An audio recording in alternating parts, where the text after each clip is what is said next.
ગામમાં અદાવતમાં ધીંગાણું સર્જાયું છે। ઉમરા ગામમાં થયેલ ફાયરિંગમાં એક વ્યક્તિનું મોતના સમાચાર મળી રહ્યા છે। સિમરખા દ્વારા ફાયરિંગ કરવામાં આવ્યું હતું અને ત્યારબાદ લોકોનો રોષ એટલી હદે ભભૂકી ઉઠ્યો હતો કે સિમરખાના મકાનને આગ ચાંપી દેવામાં આવી હતી।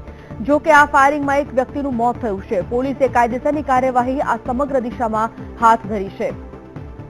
તો ઉમરા ગામમાં થયેલ ફાયરિંગમાં એક વ્યક્તિના મોતના સમાચાર મળી રહ્યા છે। એક સ્થાનિકને ગોળી વાગતા ઈજાગ્રસ્ત થયો હતો અને હાલ તેના મોતના સમાચાર સામે આવી રહ્યા છે। જે સ્થાનિકને વડોદરા સારવાર માટે ખસેડવામાં આવ્યો હતો, જ્યાં સારવાર દરમિયાન તેનું મોત થયું।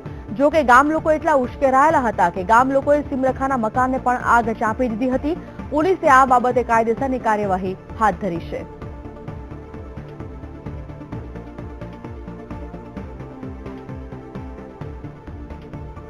વીટીવી સંવાદદાતા ભરત ચુડાસમા ફોનલાઈન પર જોડાઈ ગયા છે। ભરત, અત્યાર સુધી એક વ્યક્તિની ઈજાના સમાચાર હતા। સારવાર દરમિયાન શું તેનું મોત થયું છે? આ એ જ વ્યક્તિ છે જેનું મોત નીપજ્યું છે કે અન્ય કોઈ વ્યક્તિ?